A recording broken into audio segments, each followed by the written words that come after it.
आज हम आपका स्टैंडर्ड 9th मैथ्स 1 का प्रैक्टिस सेट 2.1 स्टार्ट करने वाले हैं। तो प्रैक्टिस सेट 2.1 स्टार्ट करने से पहले मैं आपको बता दूं कि मैथ्स 1 और मैथ्स 2 का चैप्टर नंबर 1 मैंने पहले ही पढ़ाकर अपलोड कर दिया है, तो अगर आपने वो नहीं देखा है तो पहले आप जाकर वो देख लो। तो देखिए, इस प्रैक्टिस सेट 2.1 ये आपका नया चैप्टर होने वाला है जो हम स्टार्ट करेंगे। तो चैप्टर नंबर 1 तो हमने सेट्स देख लिया था, जो कि काफ़ी ज़्यादा आसान चैप्टर था, है ना, बहुत ज़्यादा स्कोरिंग चैप्टर था, तो वो आपको पहले कर लेना है। अब देखिए, आगे जब हम बढ़ते हैं तो ये है हमारा सेकंड चैप्टर का आपका नाम क्या है, रियल नंबर्स। तो रियल नंबर्स में होता क्या है, रियल नंबर अगर आप बोलोगे ना तो हर एक नंबर जो आप पॉसिबली इमेजिन कर सकते हो, चाहे वो रैशनल हो इरैशनल हो, हर एक नंबर जो आप इमेजिन कर सकते हो उसको हम बोलते हैं रियल नंबर, है ना। अब रियल नंबर के अंदर कौन से नंबर आ जाएंगे मैं आपको बता दूं। देखो, नेचुरल नंबर होते हैं इसके अंदर आपके होल नंबर्स होते हैं, नेचुरल नंबर्स होते हैं, होल नंबर्स होते हैं, फिर आप बोल सकते हो इंटीजर्स होते हैं, फिर हमारे पास इंटीजर्स के बाद हमारे पास रैशनल नंबर्स होते हैं, इरैशनल नंबर्स होते हैं। ऐसे बहुत सारे नंबर्स होते हैं। ये सारे के सारे नंबर्स का अगर आप एक ग्रुप समेशन कर दो और बोलो इन सारे नंबर्स के दादाजी कौन है, तो आप बोलोगे वो है रियल नंबर्स। रियल नंबर के अंदर हर पॉसिबल नंबर आता है जो आप इमेजिन कर सकते हो। अब देखिए, अब इसका प्रैक्टिस सेट 2.1 में आपको दिया गया है कि आपको बताना है कि कौन से टर्मिनेटिंग है, कौन से नॉन टर्मिनेटिंग है। तो मुझे उम्मीद है कि ये कॉन्सेप्ट आपको पता होगा कि टर्मिनेटिंग क्या होता है, नॉन टर्मिनेटिंग क्या होता है।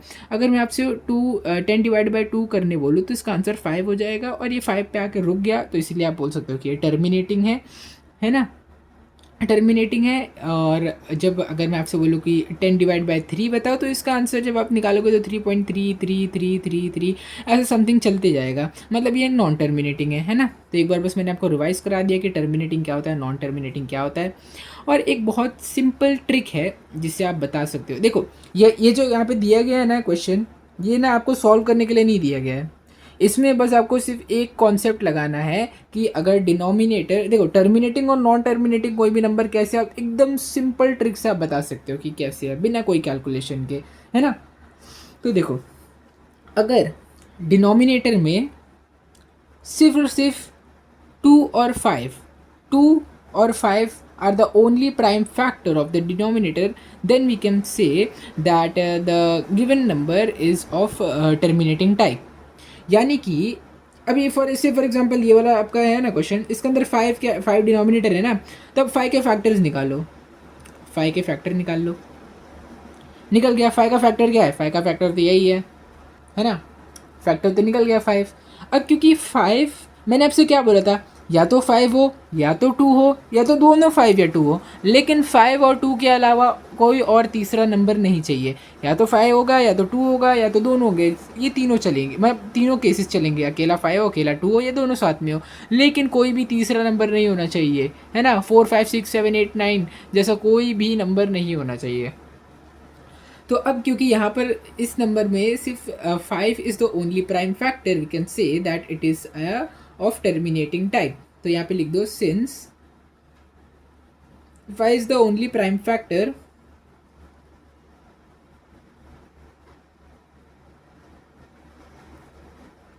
वी कैन से दैट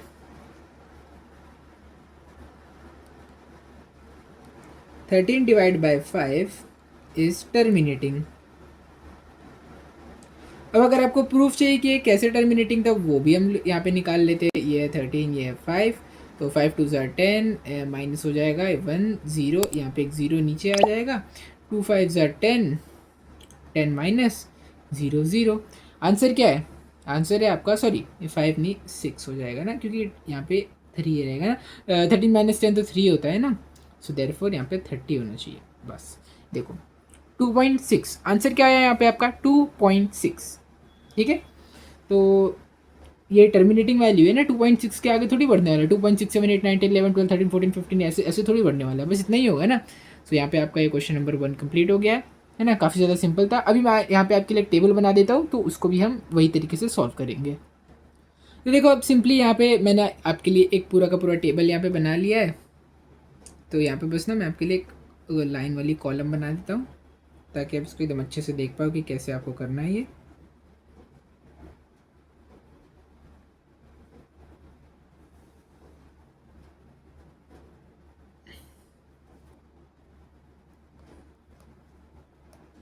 चलिए सॉल्व करते हैं अभी। देखिए सबसे पहले 11 का फैक्टर, 11 तो खुद ही एक प्राइम नंबर है, इसका कौन फैक्टर होगा, इसको तो 11 और 1 ही होगा ना। अब क्योंकि ये ऐसा नहीं है तो यहाँ पे आप सिंपली लिख दोगे रिकरिंग टाइप, या फिर आप यहाँ पे लिख दो नॉन टर्मिनेटिंग, नॉन टर्मिनेटिंग। अब देखते हैं 16 का फैक्टर। 16 का फैक्टर अगर आप देखोगे तो आपको मिलेगा 2 इंटू 2 जब 2 को 4 से मतलब 2 को जब 4 बार 2 से ही मल्टीप्लाई करोगे तो आंसर आ जाएगा आपका 16, है ना। 2 2 4, 2 2 4, 4 4 16। सो अब क्योंकि 2, देखो मैंने आपसे क्या बोला था कि या तो आपका 5 हो, या तो 2 हो, या तो दोनों हो। तो इसमें वो वाली कंडीशन है, इसमें सिर्फ 2 है। So because 2 is the only prime factor, हमारा 29/16 जो है वो टर्मिनेटिंग टाइप है। अब 125 की वैल्यू देखते हैं। 125 के केस में आ जाएगा 5 इंटू 5 इंटू 5। अब since 5 is the only prime factor, आपका आंसर क्या हो जाएगा यहाँ पे, टर्मिनेटिंग टाइप। अब देखते हैं 6 का क्या हो जाएगा, 2 इंटू 3। अब देखो मैंने क्या बोला था, या तो 2 हो, या तो 5 हो, या तो दोनों हो, कोई भी तीसरा नंबर नहीं चाहिए। देखिए यहाँ पे आ गया यहाँ पे 3 आ गया ना। सो क्योंकि यहाँ पे 3 आ गया इसीलिए ये है आपका नॉन टर्मिनेटिंग टाइप। ओके, देखिए यहाँ पर आपका क्वेश्चन नंबर 1 पूरा कंप्लीट हो चुका है उसके सब क्वेश्चंस के साथ साथ। तो आप इसको अच्छे से नोट कर लीजिए, फिर हम आपका क्वेश्चन नंबर 2 स्टार्ट करते हैं। ठीक है, यहाँ पर आपका क्वेश्चन नंबर 2 है। क्वेश्चन नंबर 2 में आप यहाँ पे तो डिवीजन से नहीं बच सकते। क्वेश्चन नंबर 1 में मैंने आपको बचा लिया था डिवाइड करने से और कैलकुलेशन में फंसने से, लेकिन इस बार मैं नहीं बचा सकता। इस बार तो हमें मजबूरी में सारे के सारे कैलकुलेशंस करने ही पड़ेंगे, क्योंकि सिंपली आपसे डेसिमल वैल्यू पूछिए ना। डेसिमल वैल्यू तो कोई भी तरीके से हम गेस थोड़ी कर सकते हैं, हमें सीधे सीधे इसको सॉल्व भी करना पड़ेगा। तो चलिए देखते हैं यहाँ पे क्या दिया गया है। यहाँ पे आपका दिया गया है 127 और इसको डिवाइड करना है हमें 200 से। अब देखो सबसे पहले देखो क्या 200 में 127 का आता है, 200 1s are 200, तो वो तो 200 से ही शुरू हो रहा है ना। अब क्योंकि 200 से शुरू हो रहा है और 127 तो आने ही नहीं वाला 200 के टेबल में, तो पहले आप यहाँ पे लिखोगे 0। 0 के बाद एक पॉइंट मार दो। 200 इंटू 0 कितना होता है, 0 ही होता है ना। तो यहाँ से आप 0 माइनस कर दो सिंपली, है ना। सिंपली आप यहाँ से 0 माइनस कर दो तो यहाँ पे आ जाएगा 127 और यहाँ का 0 आ जाएगा आपका नीचे। यहाँ का 0 जब नीचे आ जाएगा तो कितना आ जाएगा, 1270। अब देखते हैं कि 1270 से सबसे ज़्यादा नज़दीक कौन सा टेबल में जाता है 200 के। अगर आप 200 को ना 6 से मल्टीप्लाई करोगे तो आपका आंसर क्या आ जाएगा, 1200, और 1200 सबसे ज़्यादा नज़दीक है 1270 से। सो आप यहाँ पर 6 से मल्टीप्लाई कर दो और सिंपली यहाँ पर ना आप क्या करोगे, 1200 से माइनस कर दोगे, क्या बचेगा, 70, है ना। अब एक और 0 है ना ऊपर से, तो नीचे एक और 0 आएगा ना। मैं इसको ब्लैक से ही करता हूँ ताकि आपको अनइवननेस नहीं हो, ठीक है।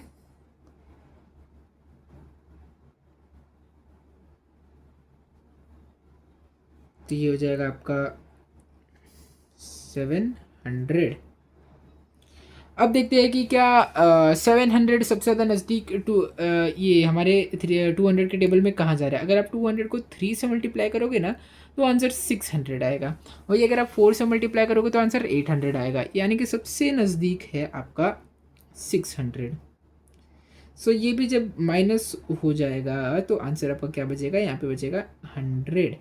अब ऑब्वियस सी बात है एक और 0 ऊपर से नीचे आपको लेना पड़ेगा, है ना, क्योंकि एक बार आपने डिवीजन यहाँ पे कर लिया है तो एक और 0 आ जाएगा। ये हो गया एक और 0। अब इसको जब आप 5 से मल्टीप्लाई करोगे, देखो 200 को 5 से मल्टीप्लाई करोगे तो आंसर आपका 1000 आएगा। तो सिंपली आप यहाँ पर क्या करोगे, इसको आप कर दोगे माइनस, तो ये हो जाएगा आपका 0, ठीक है।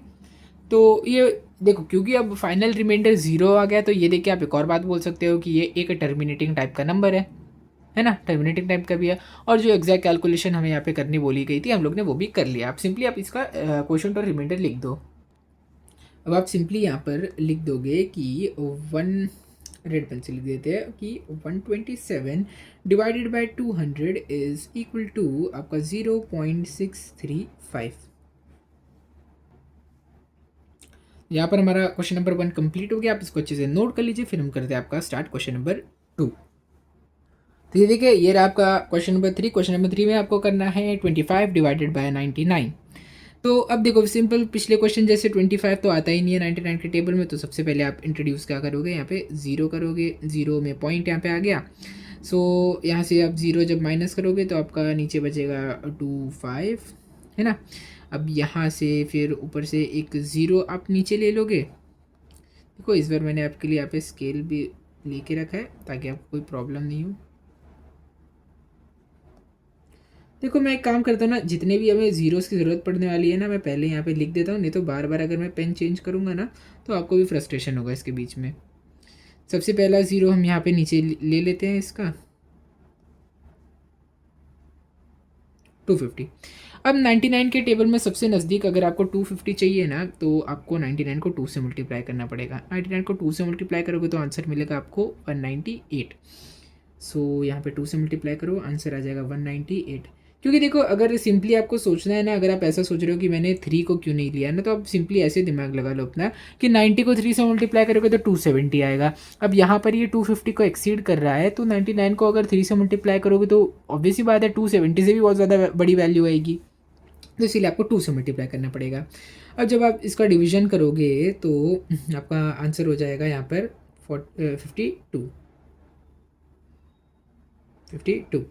अब फिर यहाँ से हम एक और ज़ीरो नीचे लेंगे,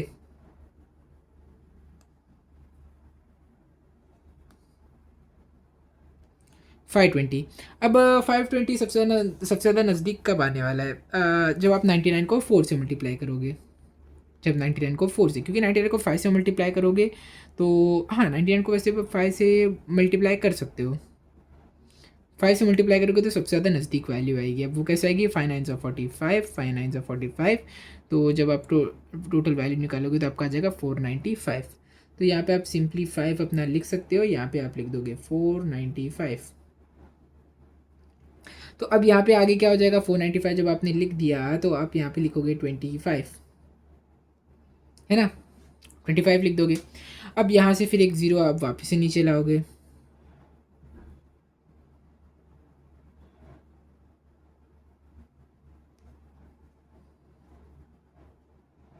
एक ज़ीरो लाए नीचे। अब सेम वही पैटर्न वापस रिपीट होगा, फिर सेम अब इससे मल्टीप्लाई करोगे, फिर यहाँ पे आएगा आंसर 198, फिर वापस 52 आएगा, फिर वापस ज़ीरो लोगे, फिर वापस वही। तो ये 25 ऐसे रिपीट होते रहेगा, 25 ऐसे ना, ये वैल्यू आपकी रिपीट होते रहेगी अब। ठीक है, तो अब ये 25 वैल्यू जो है ये रिपीट होते रहेगी, ऐसे ही सेम ना ये वैल्यू इनडिफिनिटली ऐसे ही रिपीट होते रहेगी। तो हम लोग ने जितना किया था इसको यहीं पे अभी हम यहाँ पे टर्मिनेट कर देते हैं। सो देयरफॉर जब आप इसको फाइनली लिखने जाओगे तो आपको क्या आंसर मिलेगा कि 25 डिवाइडेड बाय 99, 25 डिवाइडेड बाय 99 कितना हो जाएगा आपका 0.25 बार, है ना। अगर कोई भी दो डेसिमल प्लेस बार बार रिपीट हो तो हम आपको इसको सिंपली 0.25 बार भी लिख सकते हैं, है ना। और ये आपका क्वेश्चन नंबर 2 था, इसको करेक्ट कर लो, क्वेश्चन नंबर 2 हो गया। अभी हम आपका क्वेश्चन नंबर 3 स्टार्ट करते हैं। तो ये देखिए, ये आपका नेक्स्ट क्वेश्चन 23 डिवाइडेड बाय 7, काफ़ी ज़्यादा सिंपल क्वेश्चन है, ये तो बहुत जल्दी आपका हो जाएगा। 7 3 ज़र क्या होता है आपका 21 होता है। सो 23 माइनस 21 आपका यहाँ पे 2 बचेगा, यहाँ पे एक पॉइंट, यहाँ पे ज़ीरो, ये ज़ीरो नीचे आ जाएगा तो क्या हो जाएगा आपका यहाँ पे 20 आ जाएगा। अब देखते हैं कि अब सबसे नज़दीक कौन है 20। अब 7 3 से तो वापस कर नहीं सकते क्योंकि 21 तो बड़ा नंबर जाएगा, तो आप यहाँ पे 2 से मल्टीप्लाई सिंपली कर दो, 7 2 ज़र 14, 20 माइनस 14 जब आप करोगे तो आपको क्या वैल्यू मिलेगी, आपको मिलेगी वैल्यू जो है 6। यहाँ पे एक ज़ीरो, तो यहाँ पे वो ज़ीरो नीचे आ गया, है ना।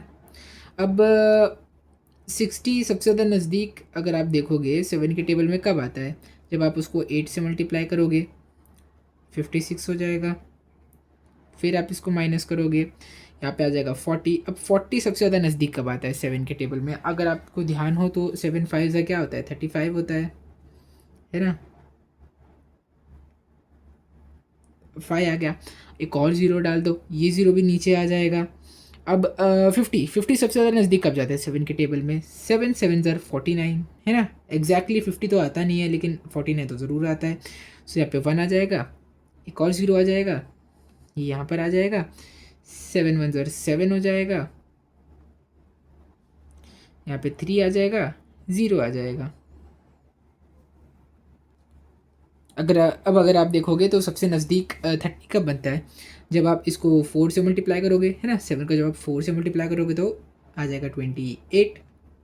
अब यहाँ पे 2 आ जाएगा, ऊपर से एक और ज़ीरो नीचे डाल लो, ये ज़ीरो भी ऊपर से वापस आ जाएगा नीचे। अब 20 सबसे नज़दीक कब जाता है, जब आप 7 2 ज़ार 14 करोगे, 7 2 ज़ार 14 करोगे और यहीं पर आपको रुक जाना है। अब आपको वापस आगे इसकी कैलकुलेशन नहीं करनी है, यहाँ पे सिंपली अगर आपने जब लिख दिया है ना 2 वापस, तो आप सिंपली यहाँ पर इसको 60 करके रुक जाओ बस, ऊपर एक ज़ीरो भी डाल दो और बस रुक जाओ यहाँ पे। अब देखो, अब इसके आगे जो करना है आपको, इसके आगे आपको कुछ नहीं करना है, सिंपली आपको बस एक पैटर्न यहाँ पे देखना है कि जब यहाँ पर 2 आया तो यहाँ पर 6 आया और इतनी लंबी कैलकुलेशन हमने की, उसके बाद वापस यहाँ पर 20 आया और 60 आया, यानी कि यहाँ से ना ये चीज़ वापस रिपीट होने वाली है, ये चीज़ यहाँ पे वापस रिपीट होने वाली है, इसलिए आपको यहीं पे रुक जाना है। आपका सिंपली आंसर हो जाएगा 3.285714 बार, ठीक है। सो देयरफॉर आप यहाँ पर लिख सकते हो सिंपली आपका 23 डिवाइडेड बाय 7 क्या हो जाएगा, ये हो जाएगा आपका 3.285714 बार, ठीक है। यहाँ पर आपका क्वेश्चन नंबर 3 भी पूरा का पूरा कंप्लीट हो गया है। क्वेश्चन नंबर 3 इसको आप अच्छे से नोट कर लीजिए, फिर हम आपका करते हैं क्वेश्चन नंबर 4। तो देखिए ये काफ़ी ज़्यादा सिंपल क्वेश्चन है, काफ़ी ज़्यादा छोटा भी होने वाला है, बस सिंपली आपको 5 को 4 से डिवाइड करना है। अब क्योंकि 4 तो आता नहीं है 5 के टेबल में, तो 0 पॉइंट हो जाएगा, तो यहाँ पे 0 माइनस हो जाएगा, यहाँ पे 4 आ जाएगा, ऊपर का ये वाला 0 नीचे आ जाएगा, तो 40 हो गया। तो 5 8 सर कितना होता है, 40 होता है ना। तो यहाँ पे सिंपली रिमाइंडर आपका 0 भी आ जाएगा। तो इसका आंसर काफ़ी ज़्यादा सिंपल है और ये हो जाएगा आपका 0.8। इसको तो नोट करने की ज़रूरत नहीं है, तो आपको अच्छे से आता ही है। अभी हम आपको सीधा क्वेश्चन नंबर 5 स्टार्ट करते हैं।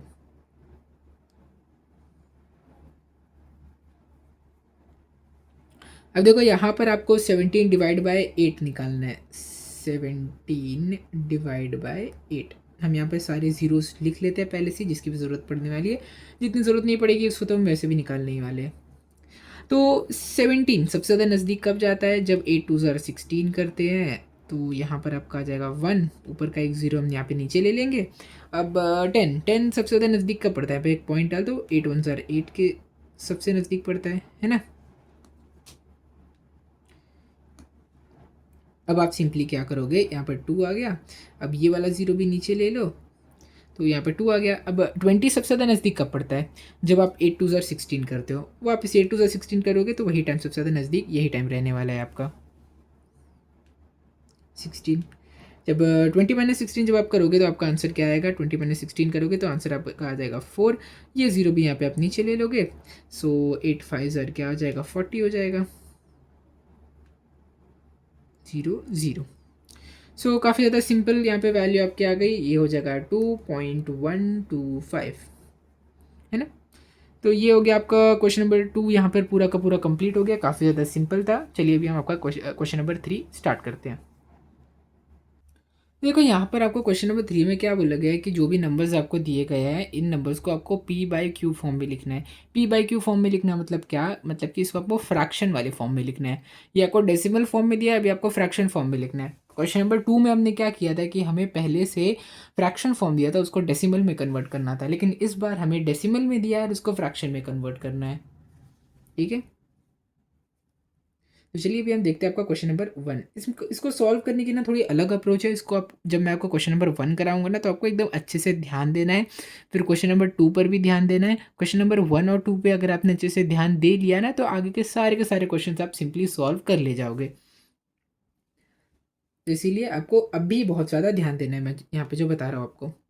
सबसे पहली चीज़ 0.6 बार है ना, तो मैं क्या बोल रहा हूँ ना कि जो 0.6 बार है ना, इसको हम x अज्यूम कर लेते हैं। Let x is equal to 0.6 bar, sorry bar बोल रहा हूँ, 0.6 डॉट, ये डॉट है, बार नहीं है, ये डॉट है। सो देयरफॉर ये डॉट का मतलब क्या है कि 0.6 तो इन्फाइनाइटली रिपीट होता रहेगा ना, 0.666 डॉट डॉट डॉट, है ना, ऐसे रिपीट होता रहेगा ये नंबर। सो आगे यहाँ पे आपको क्या करना है कि इसको इक्वेशन 1 नाम दे दो। अब ना मल्टीप्लाई इक्वेशन 1/10। अब ना जो नंबर बार बार रिपीट हो रहा है वो नंबर को हमें बस डेसिमल के बाहर लेना है। जितने नंबर बार बार रिपीट हो रहे हैं उतने नंबर्स को हम लोग को डेसिमल के बाहर लेना है। कौन सा नंबर बार बार रिपीट हो रहा है? खाली एक 6 है ना जो बार बार रिपीट हो रहा है, तो बस हमें 6 का एक टर्म डेसिमल के बाहर चाहिए। तो इसीलिए आप इक्वेशन 1 को जब आप 10 से मल्टीप्लाई कर दोगे तो यहाँ पर तो 10x, अब देखो पूरी इक्वेशन को ही आप 10 से मल्टीप्लाई कर रहे हो ना, तो लेफ्ट साइड पे जो x था वो 10x हो जाएगा, इज इक्वल टू जो 0.66 था ये हो जाएगा 6.666 डॉट डॉट डॉट। इसको आप दे दोगे नाम इक्वेशन नंबर 2। अब देखो ये इक्वेशन 1 है, इक्वेशन 2 है। अब सिंपली आपको क्या करना है, आपको करना है सब्ट्रैक्शन। Subtract equation 1 from 2। अब ये जो इक्वेशन 1 है ना, इसको इक्वेशन 2 से एक बार सब्ट्रैक्ट कर लो, तो क्या होगा देखो। अभी आपको हो सकता है समझ भी नहीं आया कि मैं क्या कर रहा हूँ, लेकिन जैसे जैसे मैं कर रहा हूँ ना, बस सिंपली आप इसको देखते जाओ, आपको लास्ट में एंड में अपने आप मालूम पड़ जाएगा कि मैं आपको क्या करवा रहा हूँ। इज इक्वल टू जो इक्वेशन 2 में 6.66 डॉट डॉट डॉट है, इसमें से माइनस करना है 0.66 डॉट डॉट डॉट, है ना। अब 10x माइनस एक्स क्या हो जाएगा, ये जगह आपका 9x इज इक्वल टू, अब जो 0.66 इन्फिनिटी है और यहाँ पे 666 इन्फिनिटी है, ये दोनों तो एक दूसरे को कैंसिल कर देंगे ना, इतना पार्ट गया इतना पार्ट गया। अब क्या बचा यहाँ पे आपका, सिर्फ और सिर्फ 6 बचा। So therefore x is equal to 6 divided by 9। अगर आप इसको और सिंप्लीफाई करोगे तो ये आपका क्या हो जाएगा, ये आपका हो जाएगा 2 डिवाइड बाय 3, है ना। देयरफॉर जो पी बाई क्यू फॉर्म है, ये पी बाई क्यू फॉर्म किसके इक्वल आ गया, पी बाई क्यू फॉर्म आपका इक्वल आ गया 2 डिवाइडेड बाय 3 के, है ना। सिंपल था ये आपका क्वेश्चन नंबर 1, बहुत ज़्यादा सिंपल था। बस आपको यहाँ पे थोड़ा ध्यान देना था कि ये जो रिपीटिंग टर्म है और ये जो 0 पॉइंट का रिपीटिंग टर्म है, 6 माइनस 0 तो 6 ही होता है ना, तो वो तो वैसा ही रहेगा। लेकिन जो 666 और यहाँ पे भी 666, ये जो एक दूसरे को माइनस कर देंगे तो आंसर यहाँ पे 6 ही बचेगा। तो देयरफॉर यहाँ पर आपका ये वाला पार्ट कंप्लीट हो गया। चलिए भी अब आपका क्वेश्चन नंबर 2 स्टार्ट करते हैं। देखिए क्वेश्चन नंबर 2। अब क्वेश्चन नंबर 2 में आपको क्या करना है, मैंने आपको क्या बोला था कि सबसे पहले आपको x अज्यूम कर लेना है कि x जो भी नंबर दिया है इसको x के इक्वल अज्यूम कर लो, 0.37 बार। 37 बार को 3737 डैश डैश डैश ऐसे डॉट डॉट डॉट भी आप कर सकते हो। इसको आप दे दो इक्वेशन 1 नाम। अब देखो 37 बार बार रिपीट हो रहा है ना, तो हमें 37 ना डेसिमल के बाहर चाहिए। अब क्योंकि 37 डेसिमल के बाहर चाहिए तो 100 से मल्टीप्लाई करना पड़ेगा ना। इस बार अगर 10 से मल्टीप्लाई करोगे तो खाली 3 डेसिमल के बाहर होगा। लेकिन मैंने आपसे क्या बोला था, हमें डेसिमल के बाहर वो वाला नंबर चाहिए जो बार बार रिपीट हो। सो देयर फोर ये हो जाएगा 37.373737 और लेफ्ट हैंड साइड पे हो जाएगा आपका इक्वेशन जो कि 100x है। सो अब यहाँ पे आपको सब्ट्रैक्ट करना है इक्वेशन 1, सॉरी इक्वेशन 2 से आपको इक्वेशन 1 को सब्ट्रैक्ट करना है। सारे के सारे क्वेश्चंस में यही सेम कॉन्सेप्ट यूज होगा कि इक्वेशन नंबर 2 से इक्वेशन नंबर 1 को आपको सब्ट्रैक्ट करना है। So therefore 100x minus x, ये हो जाएगा 99x। 37.3737 dot dot dot minus 0.3737 dot dot dot. अब 3737 वाले टर्म तो कैंसिल हो जाएंगे, लेकिन 37 तो बचेगा ना। सो आंसर x किसके इक्वल हो जाएगा, 37 डिवाइडेड बाय 99, है ना। तो यहाँ पर आपका ये क्वेश्चन नंबर 2 भी कंप्लीट हो गया है। मुझे उम्मीद है कि ये वाला क्वेश्चन नंबर 2 आपको थोड़ा आसानी से समझा होगा। अगर आपने क्वेश्चन नंबर 1 ध्यान से अगर आपने पढ़ा होगा तो आपको क्वेश्चन नंबर 2 आसानी से समझ गया होगा। तो अब इसके बाद चलिए स्टार्ट करते हैं क्वेश्चन नंबर 3। अब देखो क्वेश्चन नंबर 3 भी काफ़ी ज़्यादा सिंपल है। जो भी नंबर दिया है आंख बंद करके उसको x के इक्वल अज्यूम कर लो, और 17 बार है ना तो 1717 रिपीट होता रहेगा, इसको इक्वेशन 1 नाम दे दो। अब क्योंकि 17 बार बार रिपीट हो रहा है, हमें 17 डेसिमल के बाहर चाहिए। अब क्योंकि यहाँ पे 2 यूनिट वैल्यू है तो हमें 100 से मल्टीप्लाई करना पड़ेगा। So therefore 100x is equal to 317.1717 dot dot dot.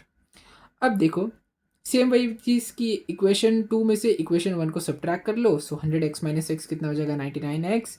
317.1717 dot dot dot minus 0.1717 जो है, इसको भी जब आप माइनस कर दोगे तो ये टर्म तो निकल जाएगा ना, ये टर्म निकल जाएगा। क्या बचेगा, 317। देखो यहाँ पर एक मिस्टेक है, इस मिस्टेक को क्लियर करना बहुत ज़्यादा इंपॉर्टेंट है कि यहाँ पे 3 है ना, इक्वेशन 1 में 3.17 है ना, मैंने गलती से यहाँ पर आपके लिए 0.17 लिख दिया था, है ना। तब क्योंकि ये 3 हो जाएगा, जब 3 से यहाँ पे आप माइनस करोगे, सो यहाँ पर एक छोटी सी चेंज हो जाएगी, 317 की जगह 14 हो जाएगा, है ना। 17 में से जब आप 3 माइनस करोगे तो 14 आंसर आ जाएगा। सो देयरफॉर आपका जो फाइनल आंसर है वो इक्वल हो जाएगा 314 डिवाइडेड बाय 99 के। तो यहाँ पे आपका क्वेश्चन नंबर 3 भी कंप्लीट हो गया। आप इसको अच्छे से नोट कर लीजिए, फिर हम आपका नेक्स्ट क्वेश्चन नंबर 4 स्टार्ट करते हैं। देखो क्वेश्चन नंबर 4 भी एकदम सिंपल है, सेम जो हमने क्वेश्चन नंबर 3 किया था ना, सेम वैसा ही क्वेश्चन नंबर 4 भी है। सिंपली आग बंद करके 15.89 बार को x के इक्वल अज्यूम कर लो और यहाँ पर इसका एक्सटेंडेड वर्जन भी लिख लो। अब इस इक्वेशन 1 को मल्टीप्लाई कर दो 100 से, क्योंकि यहाँ पे 8 9 रिपीट हो रहा है और हमें 8 9 डेसिमल के बाहर चाहिए। सो आंसर हो जाएगा 1589.898989 डॉट डॉट डॉट, ठीक है। सो इसका इक्वेशन 2 में से इक्वेशन 1 को जब आप सब्ट्रैक्ट करोगे तो आपको क्या मिलेगा, 100x minus x is equal to 1589.89 infinity तक माइनस 15.8989 डैश डैश डैश, ठीक है। अब देखो 1589 में से जब 15 माइनस करोगे तो 1574 बचेगा, और ये जो 8989 डॉट डॉट वाली वैल्यू है ये तो वैसे भी कैंसिल होने वाली है, ये वैल्यू तो वैसे भी कैंसिल हो जाएगी। सिंपली आपको 1589 में से 15 को सब्ट्रैक्ट करना था। सो आपका आंसर बच जाएगा यहाँ पर 1574, और जो 99 है तो वैसे भी नीचे आ जाएगा, तो यहाँ पे आपका ये सिंपली आंसर ये हो जाएगा, है ना। काफ़ी ज़्यादा सिंपल था, है ना, बिल्कुल क्वेश्चन नंबर 3 जैसा ही था ये भी। तो यहाँ पर आपका ये वाला क्वेश्चन भी कंप्लीट हो गया। चलिए अभी हम आपका करते हैं क्वेश्चन नंबर 5। क्वेश्चन नंबर 5 भी काफ़ी ज़्यादा सिंपल है, बस इसमें से एक चीज़ है कि यहाँ पे 1000 से मल्टीप्लाई करना है, वरना तो ये भी बहुत ज़्यादा सिंपल है। सिंपली आंख बंद करके सबसे पहले इसको x के इक्वल अज्यूम कर लो, इसका एक्सटेंडेड वर्जन लिख लो, इसको नाम दे दो इक्वेशन 1, और इक्वेशन 1 को मल्टीप्लाई कर दो 1000 से। 1000 से क्यों, क्योंकि 514 एक ऐसा नंबर है जो बार बार रिपीट हो रहा है और 514 हमें डेसिमल के बाहर चाहिए। सो देयरफॉर क्या हो जाएगा यहाँ पे आपका answer 1000x is equal to 2514.514514 dot dot, ठीक है। अब इस इक्वेशन 2 में से इक्वेशन 1 को सब्ट्रैक्ट कर लो, तो simply 1000x minus x is equal to 2514.514514, इसमें से आपको माइनस करना है 2.514514। अब देखो 514 तो वैसे भी यहाँ से कट जाएगा, है ना, इसकी तो कोई वैल्यू ही नहीं है। अब देखो 2512 माइनस 2, तो ये क्या हो जाएगा 2514 में से 2 आपको माइनस करना था, जो डेसिमल के बाहर है ये वाले में से ये माइनस करना था। तो 514 में से जब आप 2 माइनस करोगे तो 512 बचेगा। सो सिंपली आपका आंसर हो जाएगा 2512, और 2 जो 9 है वो नीचे आ जाएगा। तो यहाँ पे आपका आंसर हो जाएगा x जो है 2512 डिवाइडेड बाई 999। तो यहाँ पर आपका क्वेश्चन नंबर 5 भी कंप्लीट हो गया, और इस क्वेश्चन नंबर 5 के साथ साथ आपका प्रैक्टिस सेट 2.1 भी कंप्लीट हो गया है। काफ़ी ज़्यादा सिंपल और आसान प्रैक्टिस सेट था। तो मुझे उम्मीद है कि इस लेक्चर से इस प्रैक्टिस सेट के हर एक क्वेश्चन के कॉन्सेप्ट आपके सारे के सारे एकदम क्रिस्टल क्लियर हो गए हैं, और अगर एग्जाम में इससे रिलेटेड कोई भी क्वेश्चन आया तो आप इसमें फुल मार्क्स लाओगे। और अगर आपको वीडियो अच्छा लगा होगा तो इस वीडियो को लाइक करो, शेयर करो और चैनल को सब्सक्राइब करो। Thank you.